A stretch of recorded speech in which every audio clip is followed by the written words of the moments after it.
মহব্বত করে এইরকম একটা দিন প্রতি সপ্তাহে, যে দিনটা এক সপ্তাহের মধ্যে যে দিনটাকে মহান রব্বুল আলামিন বড় মূল্যবান করেছে, সেই রকম একটা দিন এবং সারা পৃথিবীর মধ্যে সব থেকে দামি জায়গা, উৎকৃষ্ট জায়গা আল্লাহর ঘর মসজিদ, সে জায়গায় আমাদেরকে বসা এবং দু চার কথা কোরআন হাদিসের আলোকে কিছু সংবাদ তৌফিক নায়ক করেছেন। আমি গুনাহগার, আমার কিছু বলার তৌফিক দান করেছে সেই মহান স্রষ্টার দরবারে সকলে শুকরিয়া জ্ঞাপন করি আলহামদুলিল্লাহ। তারপরে জানাই যে নবীকে না সৃষ্টি করিলে কুল কায়নাত 18,000 মখলুকাত, আমি আপনি, চাঁদ সূরজ, এক কথায় কিছুই সৃষ্টি করা হতো না। সেই মহামানব আমার আপনার নবী, জগৎগুরু বিশ্ব নবী সাল্লাল্লাহু আলাইহি ওয়াসাল্লামের প্রতি অসংখ্য দরুদ বর্ষিত হোক। সকলেই বলি সাল্লাল্লাহু আলাইহি ওয়াসাল্লাম। মহামূল্য কালামুল্লাহ শরীফের মধ্য থেকে আমি একটা আয়াতে কারিমা তেলাওয়াত করেছি। মহান রব্বুল আলামিন পাক কালামুল্লাহ শরীফের মধ্যে বললেন, কাইফা তাকফুরুনা বিল্লাহ, কাইফা তাকফুরুনা বিল্লাহ। বান্দা তুমি ছিলে কোথায়? আমাদেরকে প্রশ্ন করছে আল্লাহ যে তুমি ছিলে কোথায়?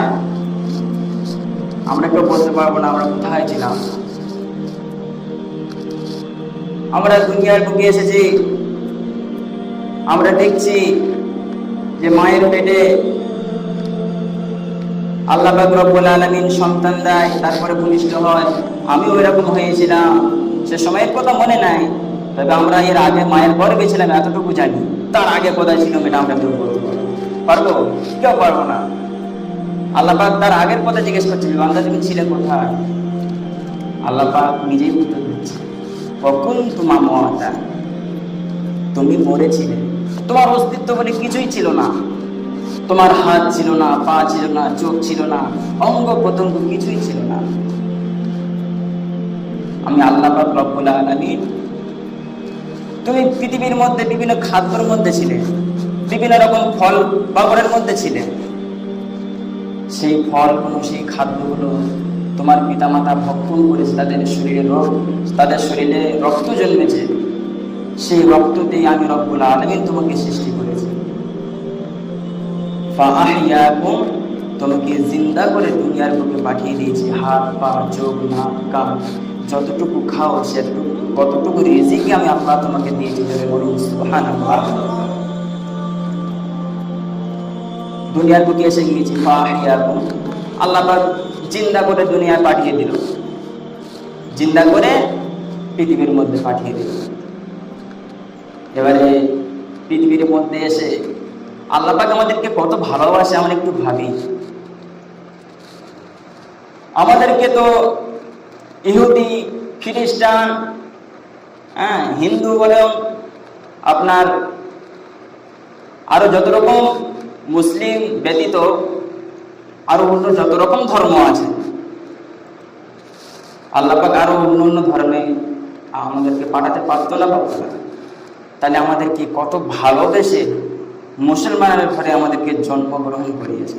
আমরা যদি হিন্দু ঘরে আসতাম, আমরা হিন্দু হয়ে যেতাম, আমরা ইসলামটা কতটা বুঝতাম না, আমরা জানতে পারতাম না। আল্লাহ পাক আমাদেরকে কত ভালোবেসে মুসলমানের ঘরে আমাদেরকে জন্ম দিয়েছে। আরো কত ভালোবাসে, কত নবী এসছে, 1 লাখ কিংবা মতন তারা 2,24,000 পয়গম্বর এসছে। আল্লাহ পাক তার প্রিয় হাবিব, আল্লাহ পাকের নবী, যে নবীকে না সৃষ্টি করিলে কিছু সৃষ্টি করা হতো না, অন্য নবীদেরকেও সৃষ্টি করা হতো না, সেই সব নবীদের উম্মত করে আল্লাহ আমাদেরকে পাঠাতে পারত, কিন্তু আমাদেরকে আখিরি নবীর উম্মত করে পাঠিয়েছে, যে উম্মতের এত দাম, এত মর্যাদা অন্য অন্য নবীদের থেকেও বেশি। যেটা বলুন না সুবহানাল্লাহ। আল্লাহর মালাইকা ফেরেশতা হযরত জিবরাইল আমিন ফেরেশতা 20 বছর ধরে এক রাকাত নামাজ আদায় করলেন। কত বছর? 20 বছর। ফের 20 বছর ধরে আর এক রাকাত নামাজ আদায় করলেন। টোটাল 40 বছর ধরে 2 রাকাত নামাজ আদায় করলেন। আল্লাহ পাক বলছে, আমার মালাইকা, তোমার ইবাদতে আমি খুশি। তো জিবরাইল আমিন ফেরেশতা বলছে, আল্লাহ,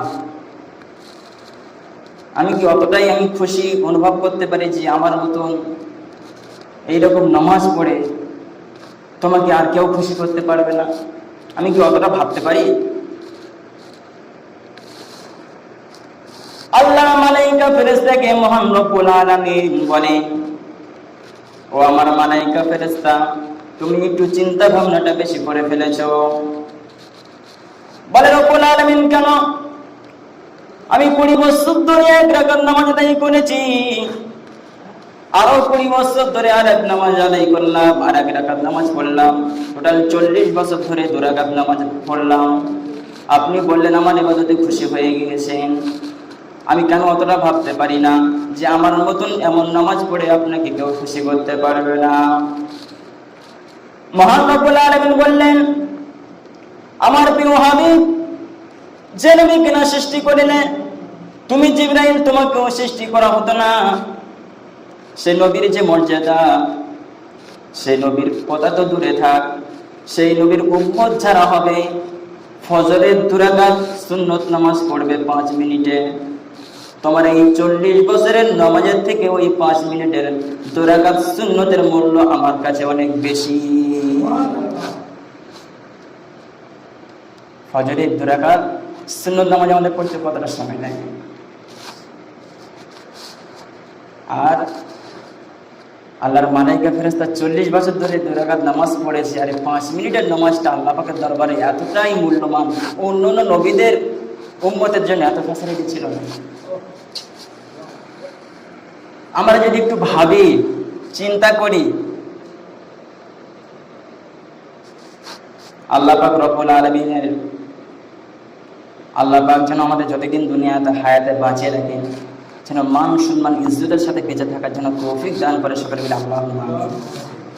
যখন পৃথিবীর জমিন থেকে আল্লাহ পাক একদিন আমাদেরকে তুলে নেবেন, শেষ মুহূর্তে যখন চলে যাওয়ার সময় হয়ে যাবে, আল্লাহ পাক যেন আমাদের মুখ থেকে কলেমা তৈয়বা ঈমান সঙ্গী করে যেন ঈমানি হালতে যেন আমাদের মওত নসিব হয়, সকলে মিলে আল্লাহুম্মা আমিন। আসল আলোচনায় ফিরে যাই। ফাআহইয়াকুম, আল্লাহ জিন্দা করে পাঠিয়েছে। আচ্ছা, জিন্দা হয়ে আমরা বেরিয়ে এসি, আমরা যদি কোনো ব্যক্তির ঘরে কোনো কাজ করি, আমাদের একটা উদ্দেশ্য আছে। যে ব্যক্তি আমাদেরকে কাজ করাচ্ছে তারও একটা উদ্দেশ্য আছে, যে আমার এই কাজটা ওই ব্যক্তি কি করে দেয়, আমি ওর বিনিময়ে আমি এই টাকাটা তাকে দেব। তাহলে এই টাকার আশাই করছে, আর ও ওর কাজটা মেটানোর আশায় এই কাজে নিয়েছে। আচ্ছা বলুন, আপনি যদি কাজ যদি না করেন টাকা দেবেন? টাকা দেবেন না, কাজ করতে হবে, তারপর টাকার আশা করতে হবে। তাহলে ওই ব্যক্তির কাজে নেওয়ার একটা উদ্দেশ্য আছে। আমরা যে পৃথিবীর জমিন আল্লাহ পাক আমাদেরকে পেটিয়েছে, হ্যাঁ, আমাদেরকে যে আমরা যে দুনিয়ায় এসেছি, আল্লাহর কিছু এরকম আশা চাওয়া পাওয়া আছে না? নাই। আল্লাহ পাক বলছে যে তুমি আমার হুকুম, ইন্নাস সালাতা কানাত আলাল মুমিনিনা কিতাবাম মাওকুতা, কোরআনের আয়াত। আল্লাহ পাক বলছে যে নির্দিষ্ট সময়ে তুমি আমার হুকুমটাকে আদায় করবে, নির্দিষ্ট সময়ে তুমি আমার হুকুমটা আদায় করবে। মহান রব্বুল আলামিন পাক কালামুল মাসুমের মধ্যে বললেন, ইন্নাস সালাতা কানাত আলাল মুমিনিনা কিতাবাম মাওকুতা, নির্দিষ্ট সময়ে তোমরা আমার হুকুমকে পালন করবে, বিনিময়ে আমি রব্বুল আলামিন তোমাদের জন্য কি রেখেছি তুমি কি জানো? আল্লাহ পাক রব্বুল আলামিন বলেন, 5 ওয়াক্ত নামাজ তুমি পড়বে, এই 5 ওয়াক্তের বিনিময়ে আমি রব্বুল আলামিন 50 ওয়াক্ত নামাজের সওয়াব দান করে থাকি। 50 ওয়াক্ত নামাজ যদি আমাদের আল্লাহ রসুল, সে অনেক কেটচা কাহিনী, সেই মেয়ারাজ শরীফে গিয়েছিল, অত লম্বা চওড়া তখন বলার সময়ও নেই। তো 50 ওয়াক্ত নামাজ আল্লাহ পাক আমাদেরকে দিয়েছিল। হ্যাঁ, কমিয়ে কমে সেই মুসা আলাইহিস সালামের সাথে সাক্ষাৎ হয়েছে। হ্যাঁ, ওনার কারণে একটু কমে লাস্ট পর্যন্ত 5 ওয়াক্তে চলে এসছে। তা লাস্টে মুসা আলাইহিস সালাম বলছেন যে, হে আল্লাহর পয়গম্বর, আপনি আরো একবার গেলে মানে ভালো হতো। আপনার উম্মতেরা বড্ড কমজোর হবে, ওরা ভিটামিন জাতীয় জিনিস খাবে, ওদের 5 ওয়াক্ত নামাজ হয়তো ওদের পড়ার জন্য অসম্ভব হয়ে যাবে। আল্লাহ রাসূল বলছে, ভাই মুসা, আমার যেতে এবার লজ্জিত বোধ করছে। আল্লাহ রাব্বুল আলামিন গায়বী আওয়াজ দিয়ে বলেন, হে আমার প্রিয় হাবিব, আমি যে 50 ওয়াক্ত নামাজ দিয়েছি, ওই 50 ওয়াক্ত নামাজ থাকবে তোমার উম্মতের জন্য, কিন্তু তোমার উম্মত 5 ওয়াক্ত আদায় করবে, ওই 5 ওয়াক্তের বিনিময়ে আমি 50 ওয়াক্ত নামাজের সওয়াব দান করব। আমাদের যদি 50 ওয়াক্ত নামাজ চাইতে আমাদের ফরজ হয়ে যেত, হ্যাঁ, আমরা 5 ওয়াক্ত নামাজ তাই পড়তে পারি না। আমরা যদি হিসেব করি টোটাল 5 ওয়াক্ত নামাজ পড়তে কতক্ষণ সময় লাগে, হয়তো 2 ঘন্টা সময় লাগে। হিসেব আমরা করে দেখেছি, 2 ঘন্টা পার হবে না, এর বেশির উপর ধরা হচ্ছে 2 ঘন্টা। সারাদিন 24 ঘন্টার মধ্যে 2 ঘন্টা সময় আল্লাহ রাস্তায় যদি আমরা দিই, আল্লাহ পাক রব্বুল আলামিন বলছে, ফাদখুলি ফি ইবাদি ওয়াদখুলি জান্নাতি, বান্দা তুমি আমার ইবাদত করো, ওয়াদখুলি জান্নাতি, পরকাল আমার জান্নাত তোমার জন্য ওয়াজিব হয়ে আছে। চলে বলুন। তো পবিত্র কালামুল্লাহ শরীফের মধ্যে আল্লাহ পাক বলছে, কুল ইন কুনতুম তুহিব্বুনাল্লাহা ফাত্তাবিউনি ইউহিব্বুকুমুল্লাহ ওয়া ইয়াগফির লাকুম যুনুবাকুম আল্লাহু গফুরুর রহিম। কুল, হে নবী তুমি বলে দাও, ইন কুনতুম তুহিব্বুনাল্লাহা, যারা আমি রব্বুল আলামিন আমাকে ভালোবাসতে চাই, আমাকে পেতে চাই, আমার সাথে প্রেম করতে চাই, ইউহিব্বুকুমুল্লাহ ওয়া ইয়াগফির লাকুম যুনুবাকুম আল্লাহু গফুরুর রহিম, তারা যেন তুমি নবী তোমাকে ভালোবাসে, তোমার অনুসরণ করে, তোমার অনুকরণ করে, তাহলে কি হবে, আমি রব্বুল আলামিন আমার ভালোবাসা হয়ে যাবে। জোরে বলুন। আল্লাহ রাসূল কি বললেন? আল্লাহ পাক বললেন, হে প্রিয় হাবিব, তোমাকে মানলে, তোমাকে ভালোবাসলে আমার ভালোবাসা হয়ে যাবে। আল্লাহ রাসূল কি বললেন? আমাকে ভালোবাসতে গেলে তোমাকে কি করতে হবে? মান আহাব্বা সুন্নতি ফাকাদ আহাব্বানি ওয়া মান আহাব্বানি কানা মাই ফিল জান্নাহ। মান আহাব্বা সুন্নতি, যে ব্যক্তি আমার সুন্নতকে মানল, ফাকাদ আহাব্বানি, সে ব্যক্তি যেন আমাকে মেনে নিল। জোরে বলুন। ওয়া মান আহাব্বানি কানা মাই ফিল জান্নাহ, সে ব্যক্তি আমার সঙ্গীর সাথী হবে জান্নাতের। জোরে বলুন। তাহলে আমাদের নবী, আচ্ছা নবীর সুপারিশ ছাড়া কেউ জান্নাতে যাবে বলে বলুন? তাহলে নবীকে ভালোবাসতে হবে আমাদেরকে। আর নবীর ভালোবাসতে গেলে আল্লাহ নবী ওই হাদিস পাকের মধ্যে বলেনি, কোন হাদিসটা বললাম যে আমার সুন্নতকে তোমাকে মানতে হবে। আমি বলছি, হে আমার পিতা, আমি তোমাকে খুব মহব্বত করি, খুব ভালোবাসি, কারণ তোমাকে জন্ম দিয়েছো, তোমার ওসিলায় আমি দুনিয়ার বুকে এসেছি, আমি তোমাকে খুব মহব্বত করি, ভালোবাসি। বাপ বলছে, তো ভালো, তুমি আমাকে ভালোবাসো, তাহলে তুমি আমার কথা মানবে? বলে হ্যাঁ। বলে একটু বাজারে যেতে হবে, বাজার করে আনতে হবে, আমার শরীর খারাপ, আজকে যেতে পারবো না। বলে আব্বা আজকে রোদের তাপটা খুব বেশি, যেতে পারবো না। আচ্ছা, ওর যে বাপের কথা মানে না, ওর বাপের কি ভালোবাসা হলো, মানা হলো? হলো না। তাহলে এই মুখে যদি বলি যে আমি রসুলকে খুব মহব্বত করি, ভালোবাসি, আর আমরা যদি মুখে যদি দাড়ি কেটে দিই, তাহলে নবীর সুন্নতকে অস্বীকার করা হলো। নবীর সুন্নতকে মানা হলো না। হ্যাঁ, আমি মুখে দাড়ি চাচলাম, মুসলমানের ঘরে জন্ম নিয়ে মুসলমান হওয়া যায় না। আল্লাহর সমস্ত পয়গম্বরেরা বকরি চড়িয়েছিল, ছাগল চড়িয়েছিল। হ্যাঁ, আমার নবীও ছাগল চড়িয়েছিল। কারণ কি, ছাগল চড়ানো সহজ কাজ না, কঠিন কাজ, খুবই কঠিন কাজ। ও ডান দিকে যেতে বললে বাম দিকে যাবে, সামনে যেতে বললে পিছনে আসবে, হ্যাঁ, পেছনে যেতে বললে সামনে যাবে। হ্যাঁ, তো এত কঠিন কাজ আল্লাহ রসুলদের, আল্লাহর পয়গম্বরদের দ্বারা আল্লাহ কেন করিয়েছে? তোমরা ছাগল চড়িয়ে শিক্ষা নাও, এরপরে ছাগল যেতেও মানুষ চড়াতে হবে। হ্যাঁ, একটা ছাগল সে যখন জন্ম নেয় সে মরণ পর্যন্ত ছাগলই থাকে। একটা গরু জন্ম নেওয়ার পরে সে ভূমিষ্ঠ হওয়ার পর থেকে মরণ পর্যন্ত সে গরুই থাকে।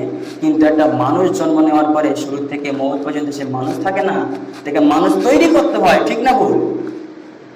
মুসলমানের ঘরে জন্ম নিয়ে মুসলমান হওয়া যায় না, অত সহজ না। মাথায় টুপি দিয়ে মুসলমান হওয়া যায় না, কলেমা পড়লে মুসলমান হওয়া যায় না, গরুর গোশত খেলে মুসলমান হওয়া যায় না, অত সহজ না। ইসলামটা যে শান্তি, হ্যাঁ, কিন্তু শান্তির আমরা ইসলামের যে আমরা মুসলমানের ঘরে জন্ম নিয়েছি, মসজিদে আজান হচ্ছে, আমরা নামাজ পড়তে যাই না, আমরা বলছি আমরা ইমানদার।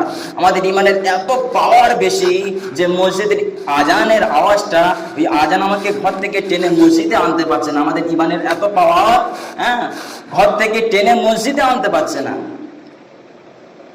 আমার আপনার নবী বিশ্বনবী সাল্লাল্লাহু আলাইহি ওয়াসাল্লাম ওনার সাহাবা 10টা সাহাবাকে জান্নাতের সার্টিফিকেট দিয়েছিল।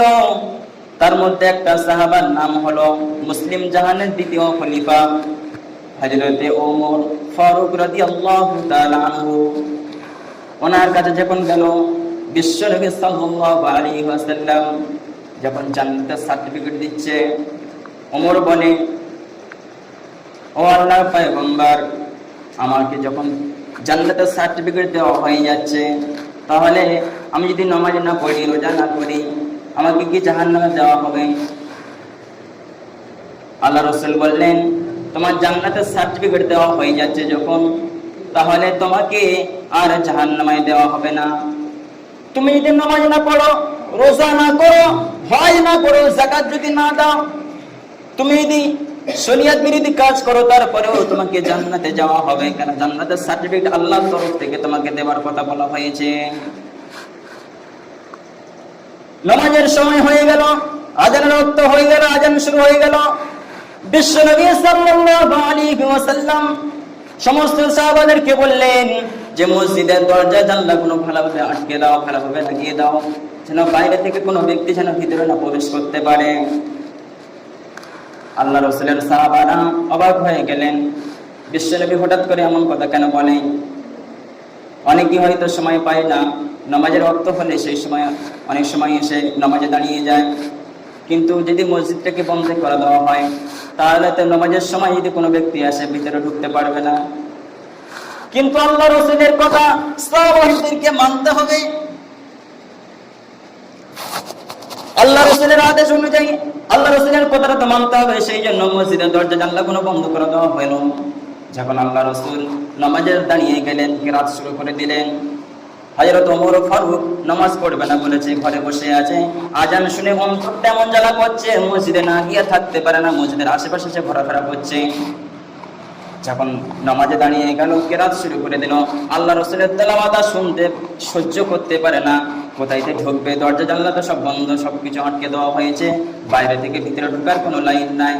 অবশ্যই দরজা ভেঙে, জানালা ভেঙে মসজিদে ঢুকে নামাজে দাঁড়িয়ে নামাজে নিয়ত করে নিলেন। তাদের এমন ইমানি পাওয়ার আল্লাহ পাক দিয়েছিল যে মসজিদের আজান শুনে ঘরে থাকতে পারে না, ওই আজান মসজিদে টেনে নিয়ে চলে এসেছে। চলে বলুন সুবহানাল্লাহ। আলোচনা আর বাড়াচ্ছি না, কেন সময় হয়ে গিয়েছে। হ্যাঁ, যাই হোক, আমি যা কিছু বললাম, বলার মধ্যে যদি কিছু ভুল ত্রুটি মাফ করে দিব। ওমা আলাইনা ইল্লাল বালাগ। ওকে, দাওয়াত